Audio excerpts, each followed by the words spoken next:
dedicated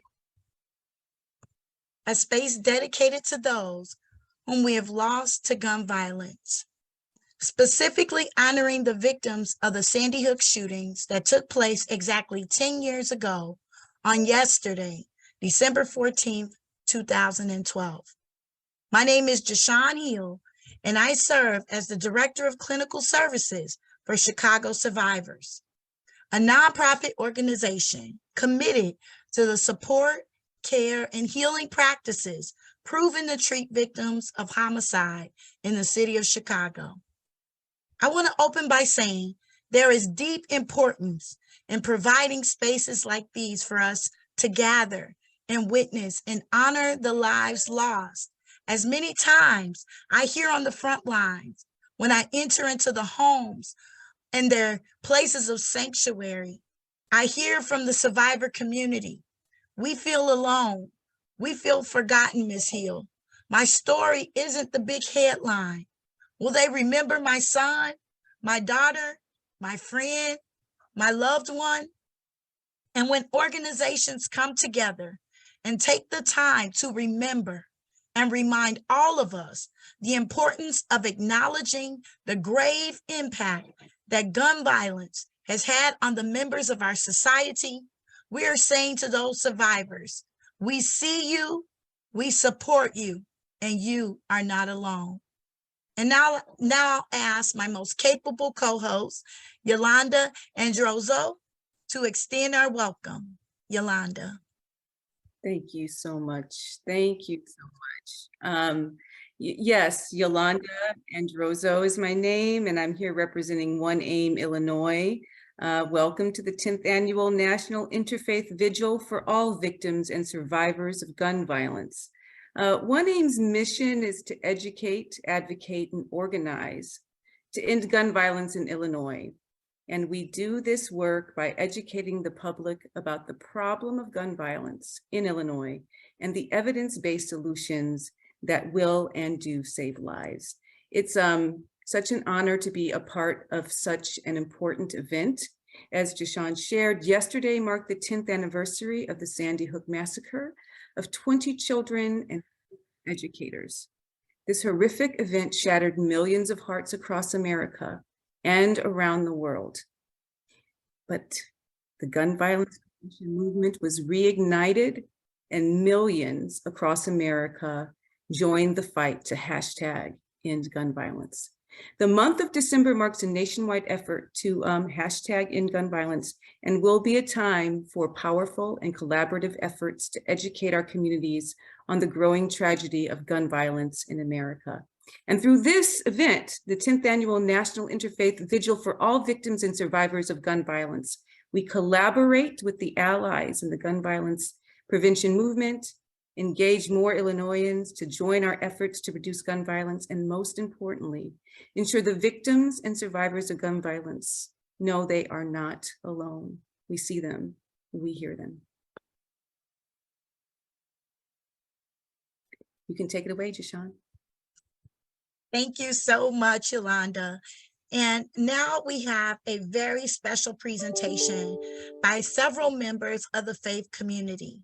Our interfaith speakers for tonight will be Steve Carter, lead pastor in Forest City Church, Elgin, Illinois; Diane Orr with Bend the Ark, Jewish Action out of Champaign-Urbana; Sadia Qureshi with Preemptive Love Coalition; and Satnam Singh Mago with the Sikh Religious Society, Chicago. At this time, we welcome them into the space, and we offer our hearts and our ears to hear what they must share.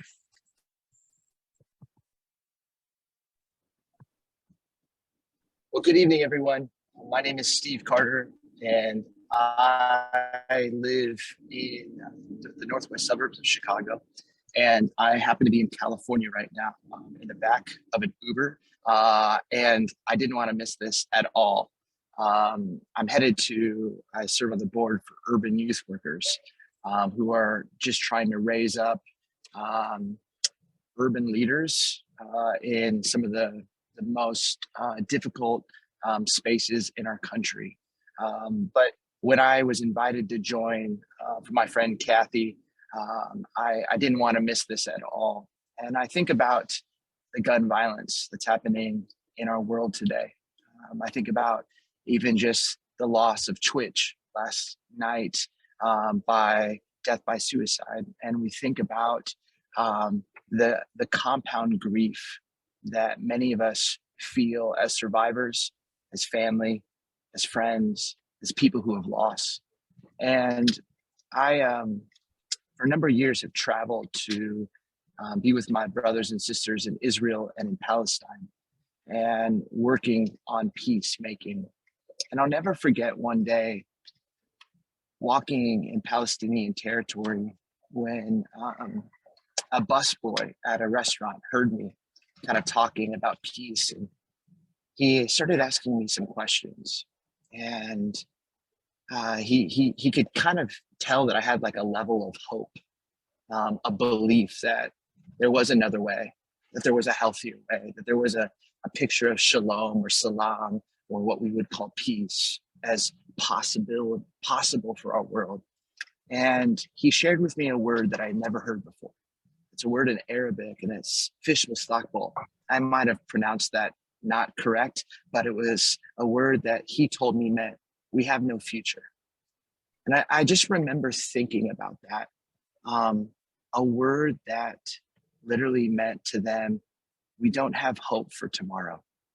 And for many, many people, I think that when we think about why people pick up guns, why Sandy Hook, why the violence, why even death by suicide, there's a sense of fish mustaqbal. We have no future. And what I see in every one of you as survivors, and what as those who have lost and those who are raising a banner of shalom and salam and peace, is a belief and hope that a better day is possible.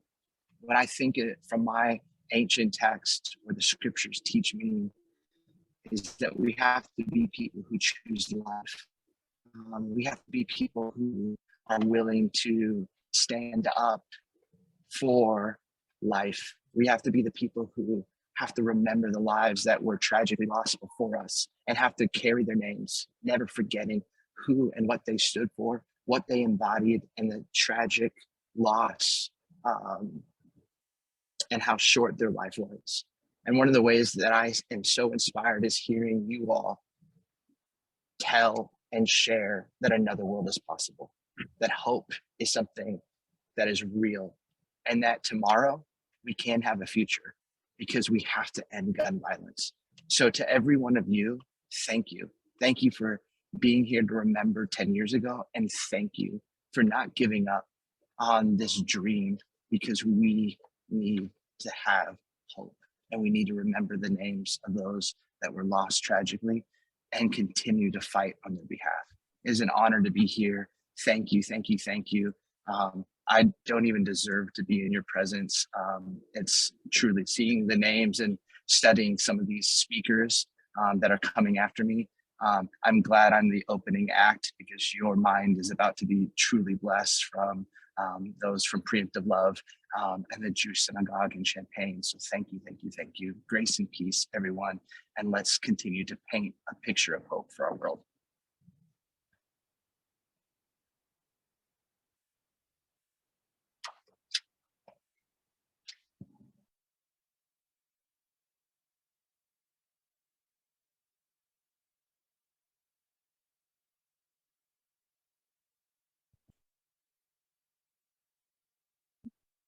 Diane Orr. There we go. Hello, everyone. I am Diane Orr from Champaign, Urbana, Illinois, speaking on behalf of the Jewish community. Jewish values teach us to love our neighbor as ourselves, to protect the widow and orphan, and to do good deeds.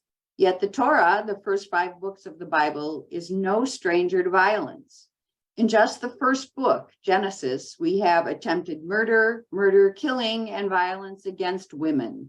Things are so bad by the time we get to Noah that God is ready for a reboot. But in Exodus, the next book, we have the commandment, thou shalt not murder.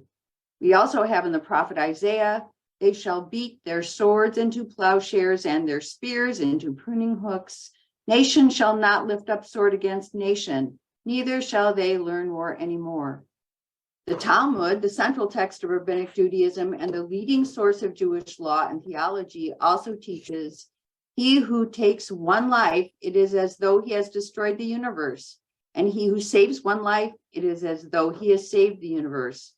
It is hard to reconcile this teaching with the fierce debates that we are having about the simplest of common sense fixes to gun laws. I'd like to read a Kaddish prayer from 2018, written by David Wolk and delivered by Rabbi Paul Kipnis.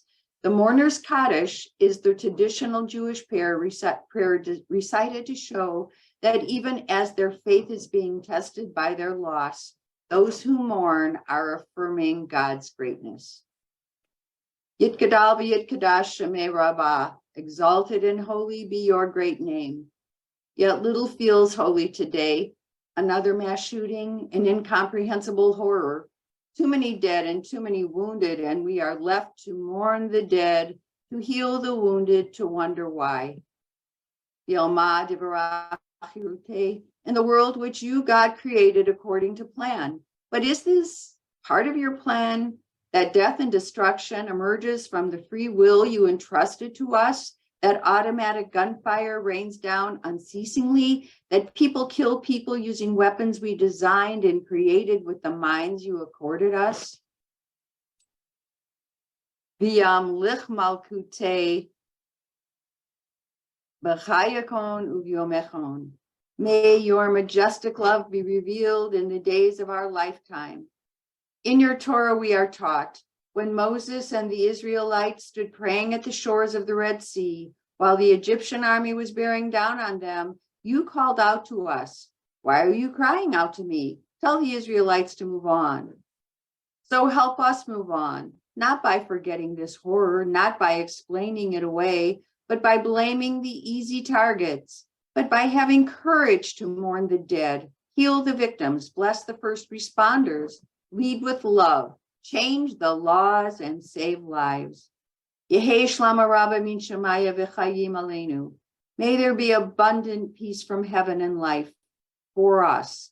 Peace that comes because we did not become inured to the continual violence in our synagogues and houses of worship, our concert venues, our schools, our malls and neighborhoods. And we did not allow the calls for prayers to turn us away from the actions we must take to end mass shootings. But because we did find the courage to stand up, speak up, act out. Oseh shalom b'mromav, hu yaseh shalom aleinu. May the one who creates harmony on high bring peace to us and all the world. So one day, your world, free from this violence, will finally reflect your exaltedness and holiness. Vimru, and we say Amen. In closing, may the leaders of our faith communities continue to coalesce around the issue of gun violence to move our communities towards safety for one and all of us, no matter what we look like, where we come from, how we worship, or who we love. Amen.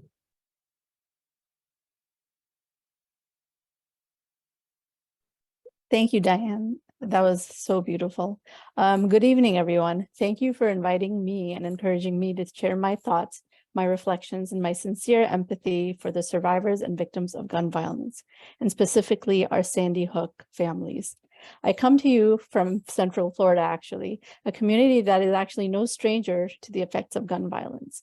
10 minutes from my home is a neighborhood where a young boy by the name of Trayvon Martin was murdered because of a stand your ground law in which 2/3 of the victims are unarmed, as Trayvon was.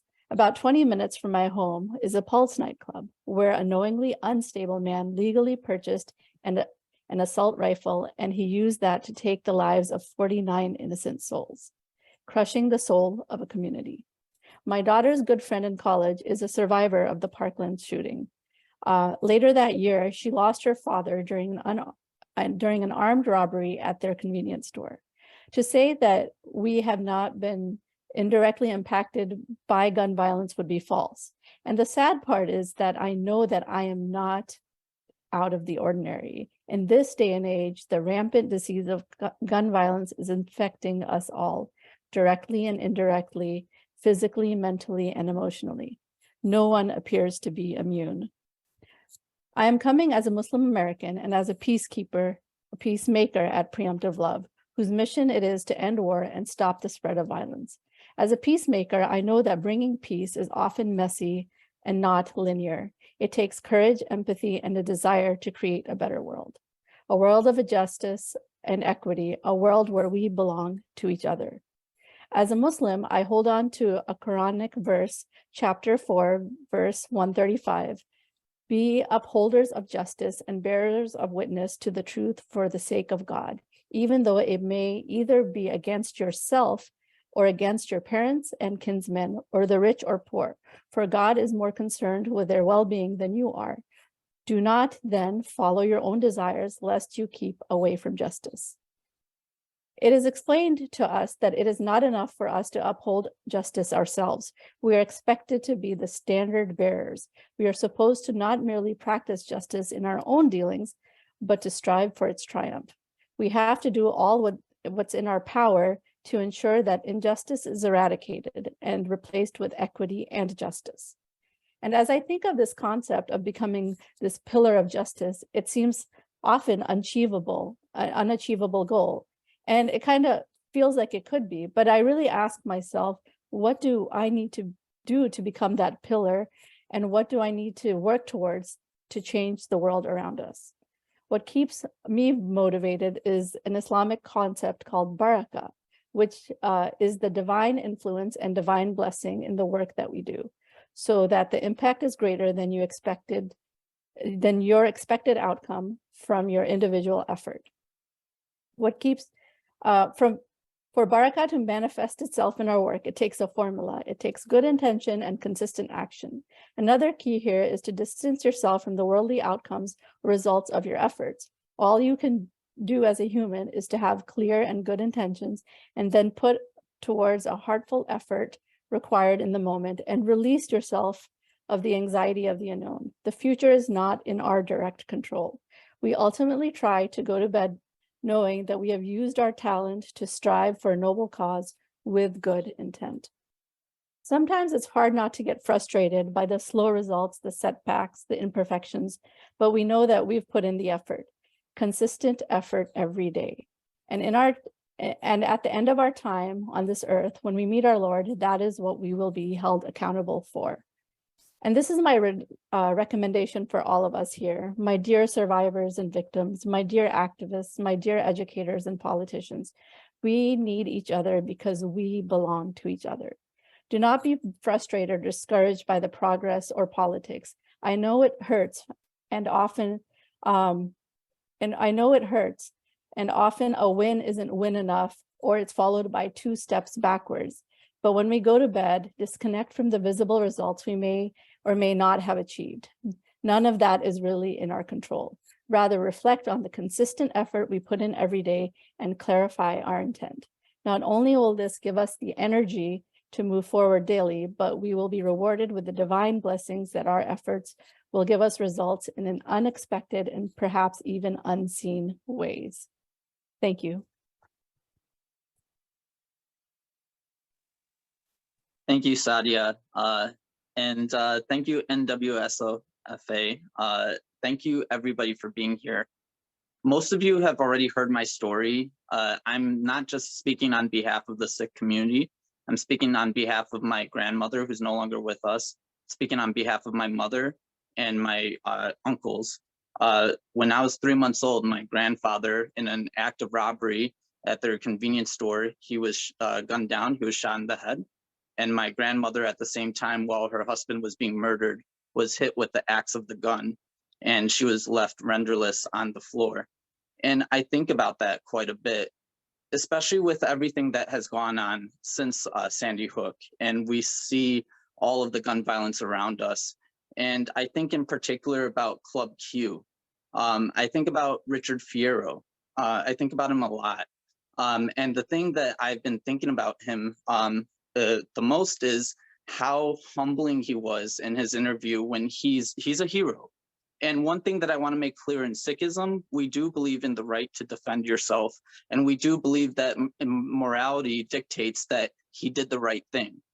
But anybody who watched what doing the right thing, what it cost Richard Fierro, when they saw his interview, he taught, the interviewers, they're telling him, listen, you did a great job. You saved countless lives. We don't know how many lives you saved that night.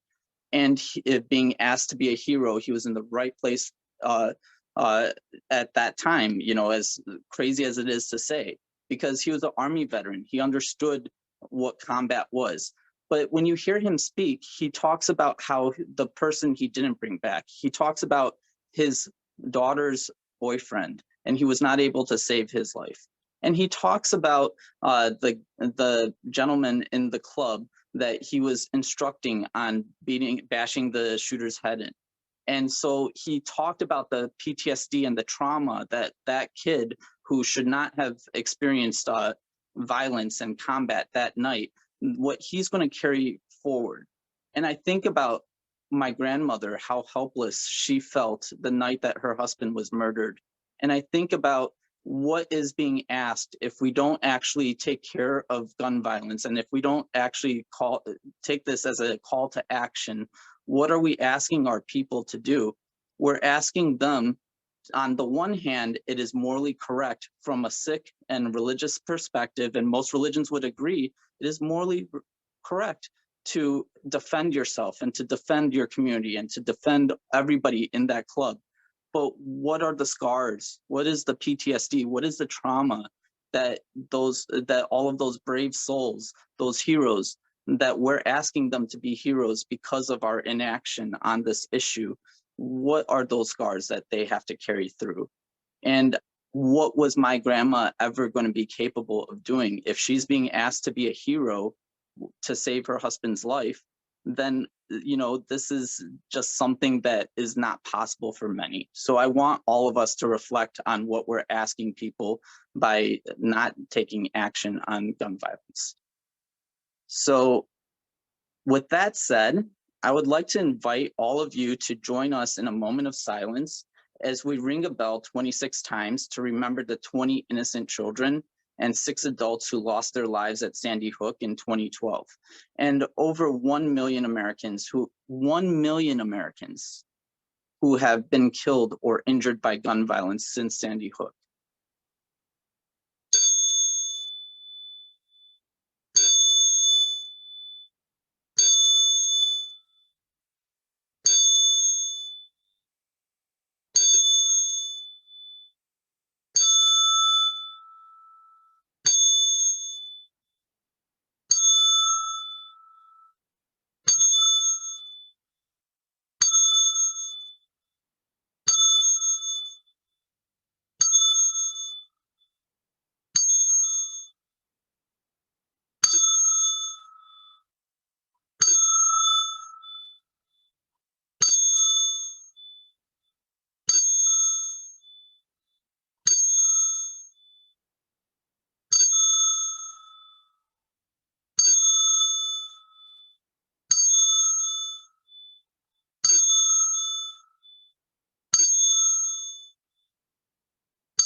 Yolanda. Yeah, so we are honored to have 3 survivors with us tonight.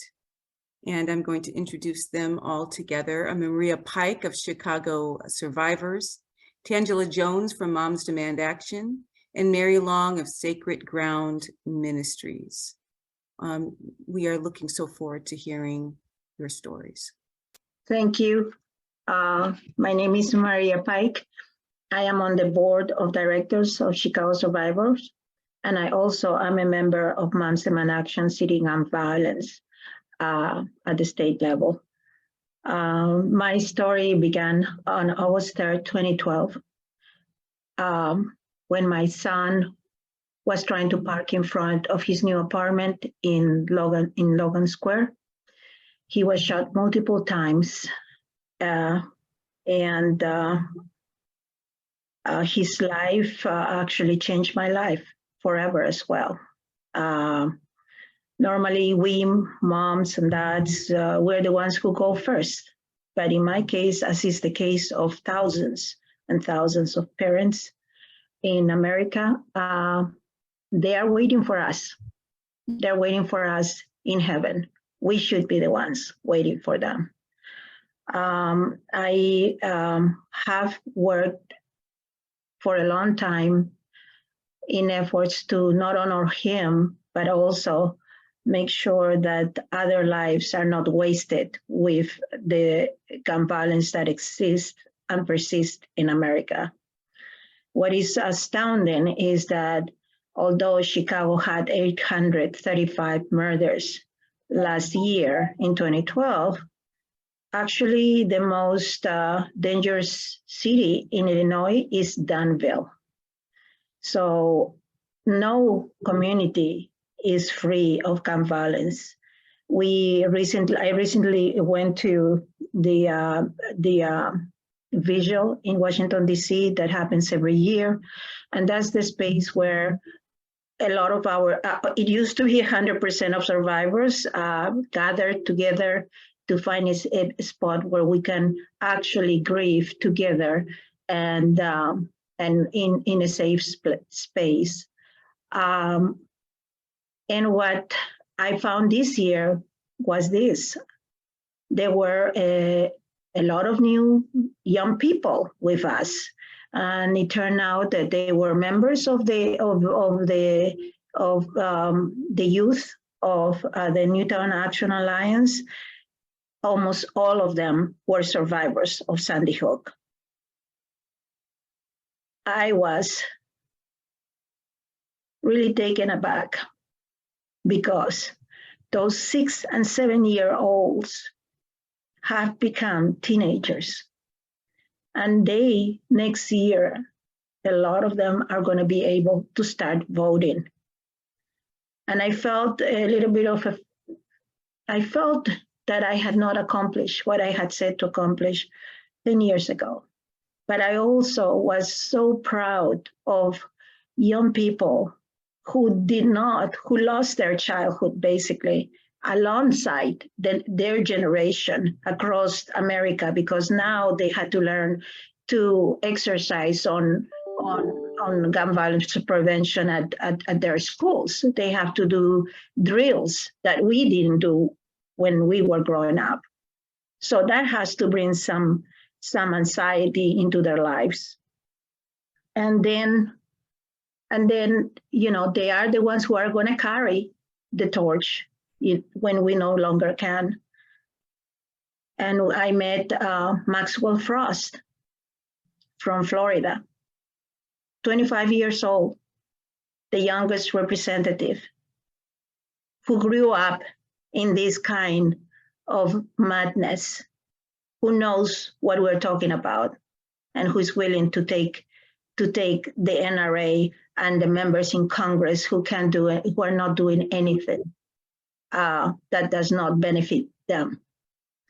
So, and then I met a lot of survivors, new survivors from Buffalo, from Uvalde.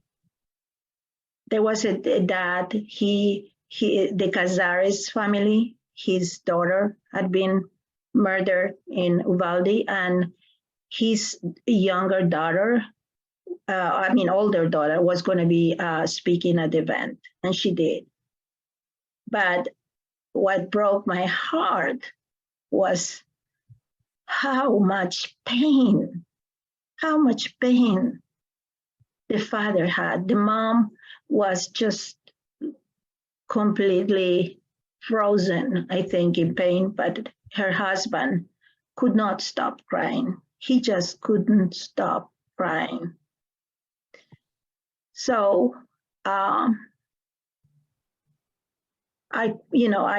we did here in Chicago, we actually honored them. So I'm gonna be sending him the picture of his daughter and also a banner that we created to honor both the Uvalde victims and the Sandy Hook victims.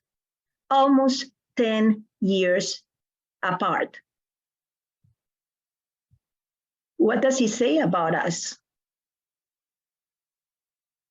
About our morals, our values, us as human beings, us as people of faith. We keep fighting and we keep fighting, and we will still keep fighting. But we need to support. There are moments in life and throughout the year, especially in December, that we really need to look at our neighbors and see if they're doing okay. December is the month of acts of kindness.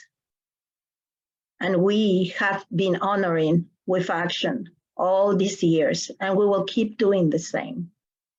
We were helped by the people of Newtown here in Chicago, when Newtown realized that all the attention was being paid to them, when they also became aware that there was so much devastation in other cities, especially in the big cities like New York, Baltimore, Chicago, Oakland.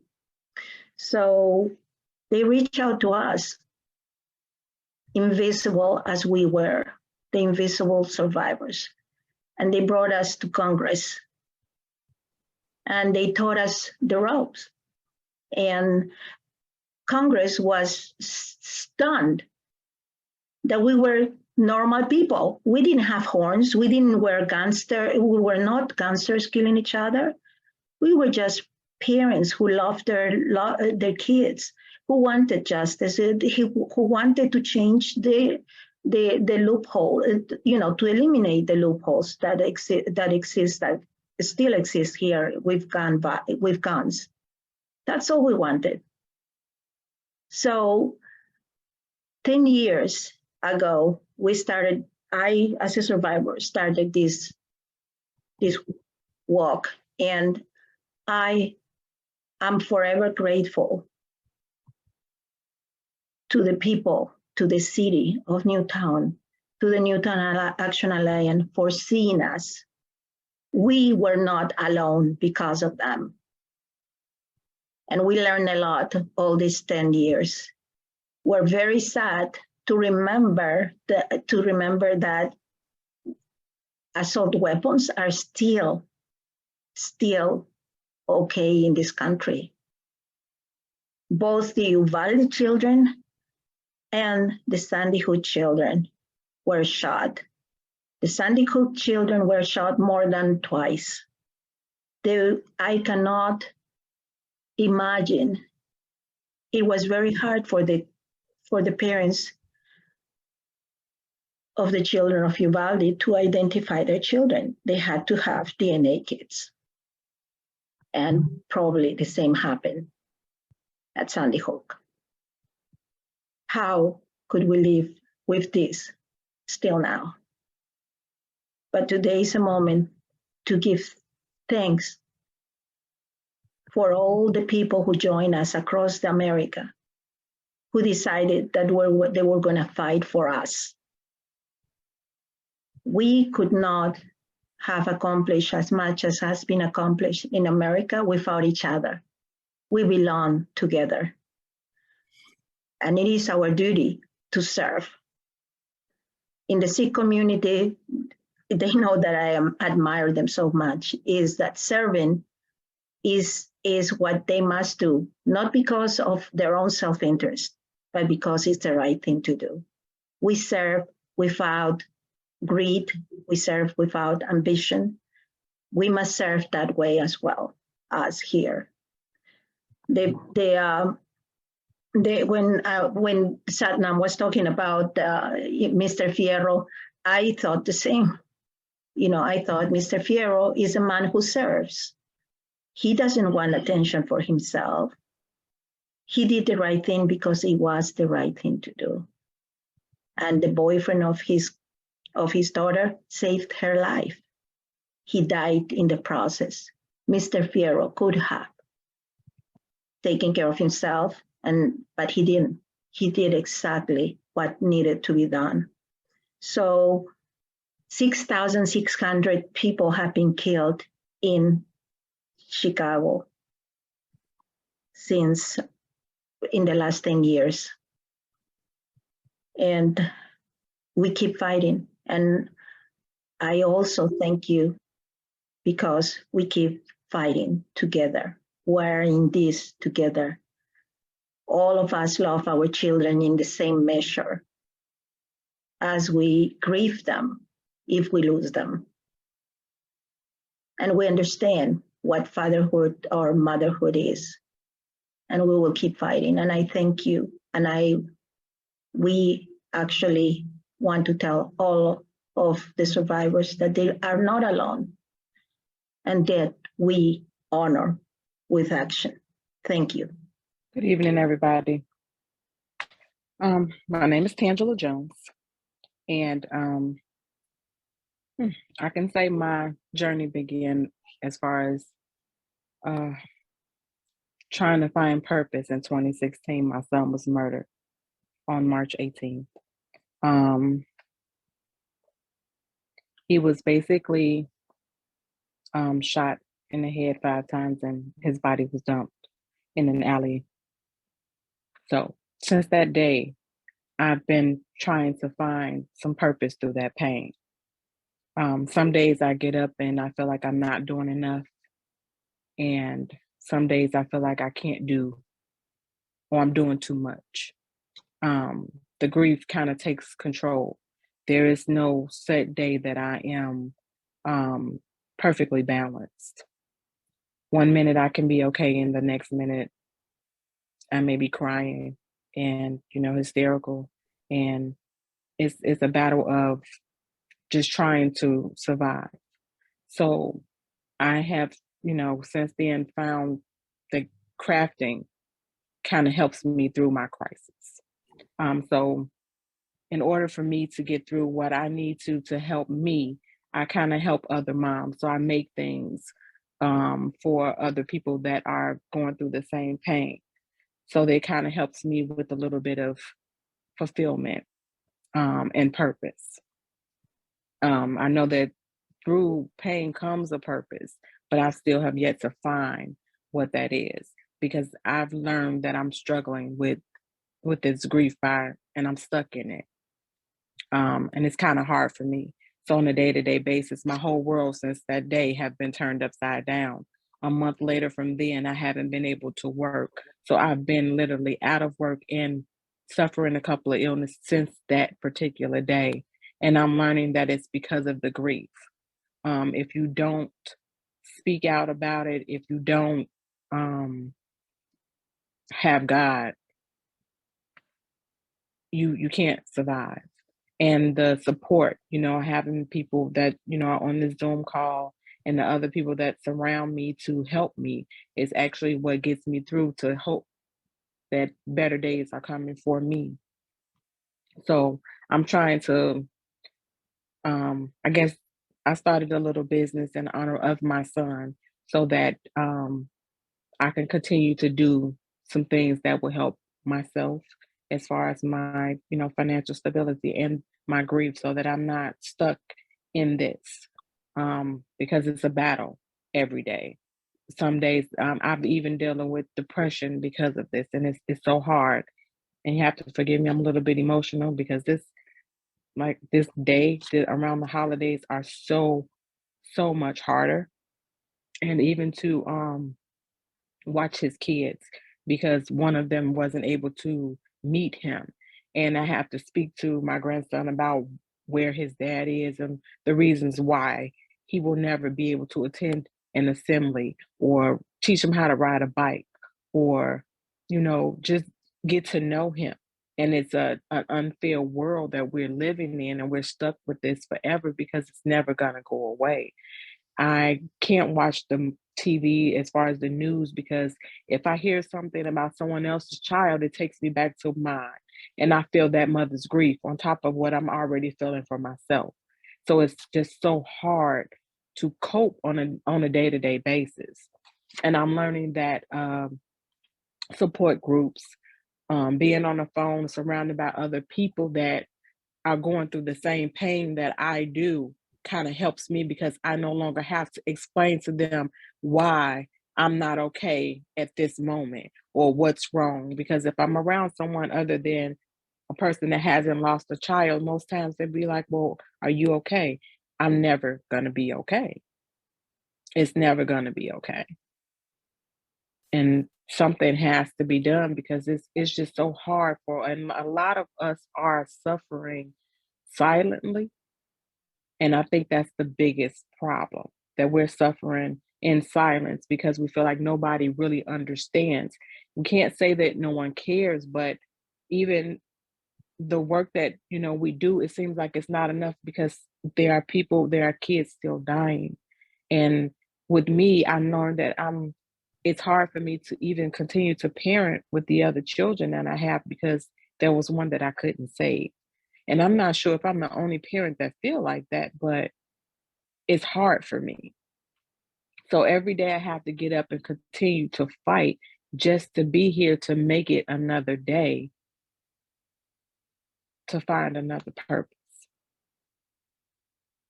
And these ornaments, I'm a little bit more emotional this particular time. The project I decided to do this year was some ornaments that I was gifting to other angel moms, and it had me stuck in the grief because the project became a little bit bigger than I expected. But the impact of it, the purpose was, from my heart, but it gave me a lot of grief because when I got finished and I'm looking at all of these ornaments of these people that were murdered, and a handful of them were suicide cases where they, killed themselves through through a gun. It just had me overwhelmed that there's a lot of us, and it's we're suffering. And I do like the impact that I got because it was the purpose behind it was to bring a little bit of peace to, these other parents because I know that they're hurting as well. I don't want to take up too much time, but I also had a poem that I kind of read on a little bit at a time when I'm going through something. It kind of helps people understand that what a parent's grief is. So I'm gonna read it if I'm not out of time, right? You can please, we want to hear your poem. Yes. Okay. It says, everyone avoids me now. I guess they don't know what to say. They told me I'll be there for you, then turned and walked away. Call me if you need me. That's what everybody said. But how can I call and scream into the phone? My God, my child is dead. No one will let me say the words I really need to say. What does a parent's grief scare everyone away? I am tired of pretending, my heart hammering in my chest. I say things to make you uncomfortable, but my soul finds no rest. How can I tell you? Things are just too sad to be told. Whew. I'm sorry. You cannot imagine what it is like for me that day to place a final on that box and have to turn around and walk away.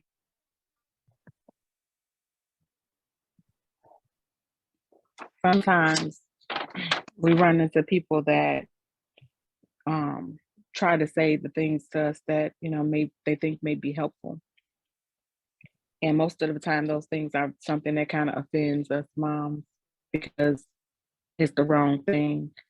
Like your child is in a better place and everything is going to be okay. And it definitely, I don't think it will. I think things may get a little bit tolerable, but I don't think it will ever be okay. I appreciate you all for having me speak and thinking of me. I didn't even know that I was going to get this emotional today. I'm usually the tough person and trying not to cry, but I think that's what keeps me holding on to so much, because I try my best to be so tough when I'm falling apart in the inside. And Deshawn is actually on the call. She was actually my counselor when my son first passed away. So I'm forever grateful to her. And I probably need you again because I'm a little bit of a mess. But yeah, I'm trying to learn how to cope with it. But I, do a lot of different things. So I go to speak at alternative schools, talking to youth that are at risk of losing their lives or gun violence or taking someone's life.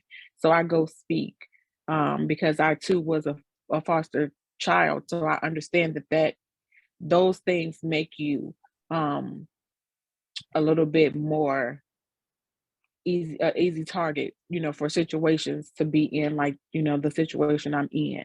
Their parent can become me, or they can, lose a child to gun violence. So I do a lot of advocating for this and trying to be my son's voice, because that's all I can do. That's all I can do to hold on to his memory, because there's nothing else left besides, his kids, and I got to be strong for them. Thank you. Thank you so much, Tangela,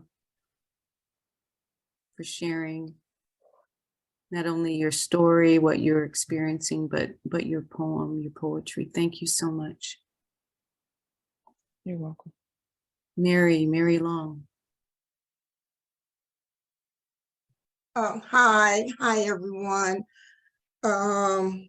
I just want to, first starting out by saying, us survivors, Maria, Tangela, you guys are amazing. You have no idea the strength that you give me. And Tangela, you're such an amazing woman. And, I love that you can just be honest, because keeping secrets and keeping things in and not sharing them is what eats us up. So thank you so much for your vulnerability. I appreciate that. I want to start out by saying, yes, I am Mary Long, president, founder of Sacred Ground Ministries.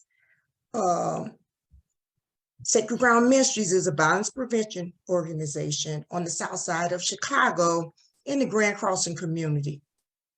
On March 11th, 2012, myself and a group of young adults started a violence prevention initiative. On March 12th, the next day, 2012, my only child was killed.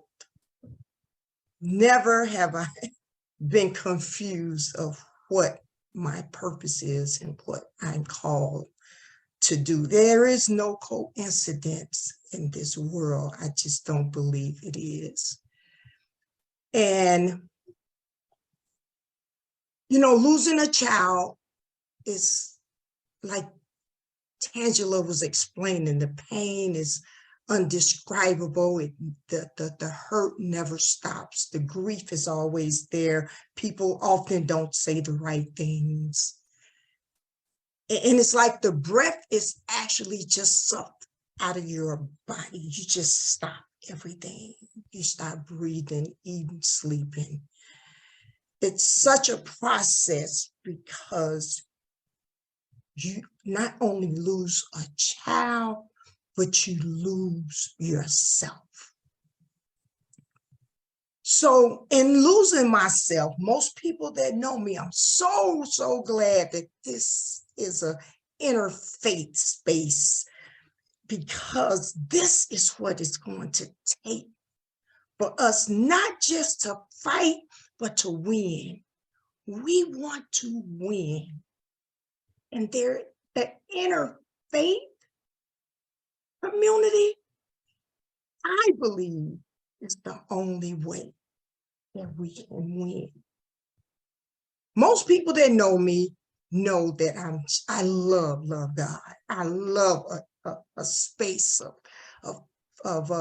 people of faith and people that understands the power of Jesus. I just love God. And lately I've been connecting everyday events and just everyday life events into a spiritual realm. And I don't always connect the dots, but often I do. For example, today, Kathy called me. She said, "Hi, Mary, I'm just checking in and just making sure we're crossing all our T's and dotting our I's, and just a little housekeeping ideas and a little housekeeping things just to, get you up to speed on." And I'm like, "Sure, okay, great. That's wonderful, Kathy. I'm with you. I'm here, and I got it." After Kathy called, I got another call from SBA, Small Business Association loan. And they say, "Hi," it was a recording. They say, "We see that you had a loan, and we're calling because we want you to log into your account and start making arrangements for payments, set up some dates and set up some things for payments." And I'm like, my loan was forgiven. So you fake people, you see where I'm going with this. So my loan was forgiven. So I'm saying, like, so what are they talking about? Set up some dates and make some arrangement for some payments. My loan is forgiven because I have the paperwork and the evidence from the government that said your loan for second round admission is forgiven. I have the written evidence of my loan being forgiven. So because my loan is forgiven, I did not listen to that. And I did not call that number, and I did not log into my account, and I did not set up payments or anything like that because my loan is forgiven. So I'm saying that to say is how I try to connect everyday event life in a spiritual realm, because that is the only thing that keeps me going. So it brought me right back to Christ. God said, your debt is forgiven. If my debt is forgiven, why am I trying to work and I'm trying to do this and I'm trying to fight and I'm trying to work for righteousness? No, your debt is forgiven. If my debt is forgiven, I'm going to act just like I act about that call, and I'm going to say, because it is written, because it is written, I do not have to fight to be righteous.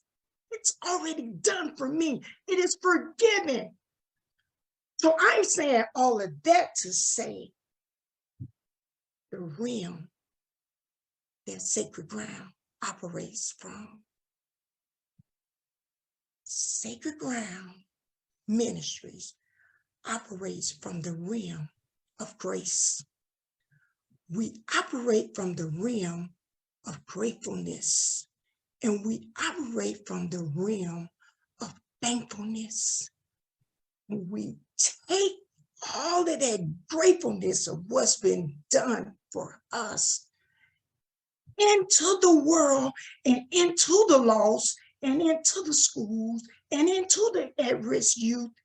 And we provide restorative justice.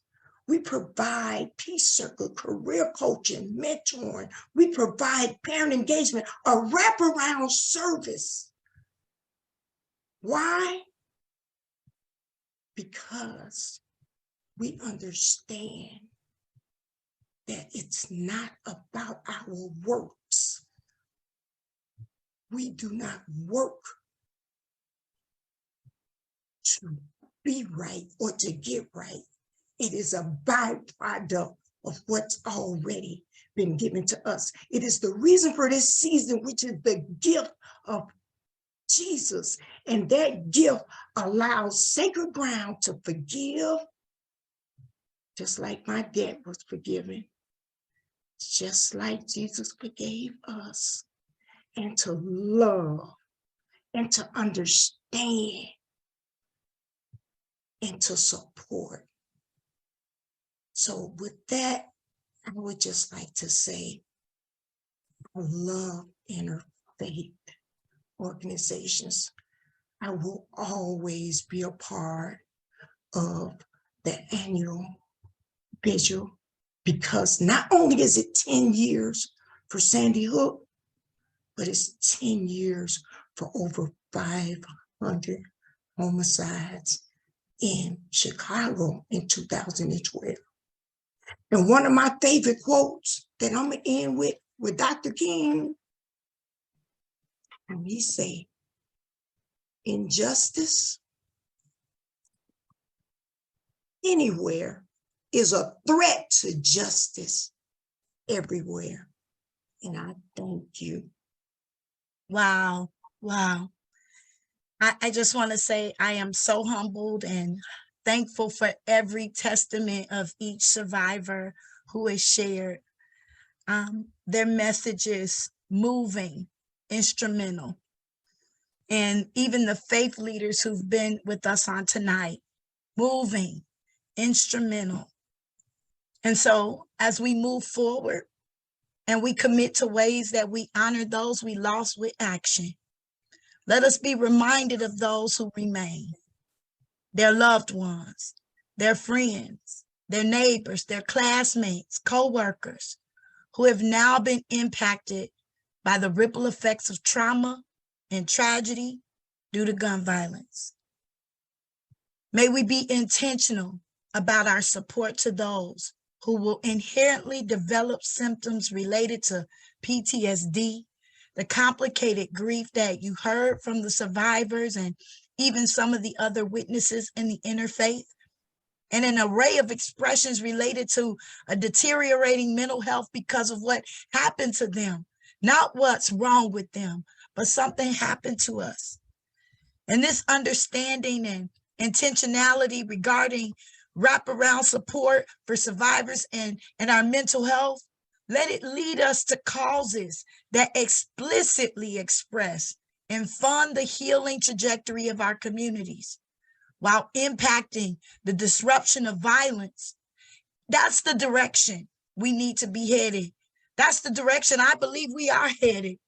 And we need to just continue to establish and build and construct as often and as much as is needed.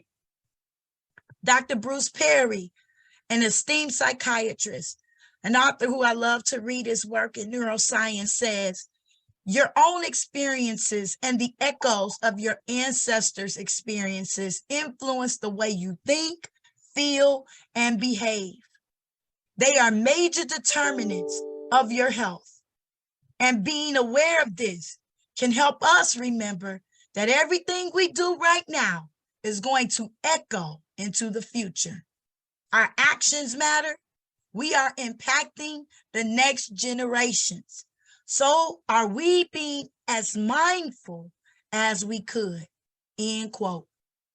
So I echo that sentiment as we advocate and advance policies, laws, funding streams towards the healing of our survivors. And let us not just be mindful, but let us honor with action. Now our call to action video. We begin, though, with the string of gun violence across the country this weekend. Between Friday and Sunday, at least 10 cities reported mass shootings. Those are shootings with 4 or more victims. Several of those cities saw gunfire more than once. NBC News correspondent Kathy. It's everywhere you look. In your community, in foreign countries, in comment sections, causing damage and destruction. creating division and dysfunction. Violence, not a respecter of persons or place or progress. It baits us into choosing pride and picking sides. It prompts us into standing on issues instead of walking with people. And when the problems pile up, one on top of the other, we can abandon the beauty within the truth that we belong to each other. We aren't called to be peacekeepers. We are peacemakers, problem solvers, solution seekers, those who bring light into the dark and bring wholeness into the world. Those who bring care and comfort into community. When are we gonna do something? When it comes to making peace, we all have a role to play. And if you're asking yourself, how can you do your part? Just know that you don't have to do it alone. Join our global community of peacemakers today as we learn how to stop the spread of violence together. Wonderful video, absolutely wonderful. And, you know, speaking of calls to action, as we've heard since Sandy Hook massacre, mass shooting incidents have skyrocketed. The gun death rate has increased to 45,000 in 2020, and over 1 million Americans have been killed or injured by guns since Sandy Hook. Assault weapons are firearms designed for offensive attack, not self-defense, and are designed to injure and kill large numbers of people quickly and efficiently. In fact, increased lethality is the exact purpose for which these weapons were designed. And in the absence of a federal assault weapons ban, use of high-powered assault rifles for criminal purposes has proliferated in many Illinois communities. So this is the call to action. First, I'm going to share with you just a short list. We're familiar with this. The devastating tragedies that have involved assault weapons right here in Illinois. East Garfield Park killed 1, injured 14 in November 2022. Highland Park, 8 killed, 29 injured, July 2022. The Vigil mass shooting, Halloween night, Chicago's West Side, 14 people were shot, including 3 children, ages 3, 11, and 17. 5th victim was hit by a car while trying to get away from the shooting. Evanston in 2021, 6 killed and 2 injured. The list goes on and on and on. State Representative Bob Morgan introduced the Protect Illinois Communities Act. It's HB 5855. I've put this in chat already for you if you want to learn more about this act. Recently, which includes several key measures to advance gun safety in Illinois, including a ban on assault weapons, increasing the FOID eligibility age to 21, and strengthening the firearm restraining order. Now, our coalition and many GVP groups, advocates across Illinois, are working to try to pass this legislation. So there have already been 2 hearings held for HB 5855, and the 3rd public hearing will take place on Tuesday, December 20th. And we need the public, we need you to file witness slips as proponents of this legislation, HB 5855. The link to file a witness slip for the 3rd hearing is already in chat. Please do so. Please share this information with your networks. You may also attend this hearing in person, and again, that's December 20th at 10 a.m. It's at the Michael Belandic Building, 6th floor. It's 160 North LaSalle Street. Yes, the more noise we make about this, the more witness slips. Call your legislators, email your legislators. There are tools on GVP Action under Halt the Assault. We need to come together and finally, in Illinois, ban assault weapons and large capacity magazines. Another call to action, we've heard a lot of it in just listening to our interfaith speakers and our survivors, paint a picture of hope for our world. He who has saved one life saves the universe. Help us move on by having courage to mourn the dead. We find courage to speak up, act out, and one day our world will be free from violence. As a peacemaker, sometimes It can be messy, but we have to keep working together and collaborate. We need each other because we belong to each other. Also, I heard it is morally correct to defend ourselves, to act. I also heard from our survivors, we belong together. It is our duty to serve. Suffering silently is really, really a hard thing to do. We need support. We need your support, the survivors say. You know, finding purpose through the pain. There are kids still out there dying. And many of our survivors, what they do is they advocate, help them advocate to help them keep their loved ones' memories alive, support them, hear them. Also, injustice anywhere is a threat to justice everywhere. So the call to action is what we're doing here, what we have been doing here on this in this remembrance, in this vigil, what we're doing as a community. These groups have come together to talk about this issue, to support our survivors, to make sure that they are heard and that they are seen and that we feel them. And that's what we can continue to do. We have to act. We have to continue to work together to pass legislation, gun safety legislation. And right now, as I said, the 5855, this particular piece of legislation, if we can file witness slips for that, let our networks know, you know, and just continue to work together to end this problem, because gun violence is solvable. It can end. There is a solution, and the solution is us. So that's the call to action. That's my call to action, our call to action. Thank you so much.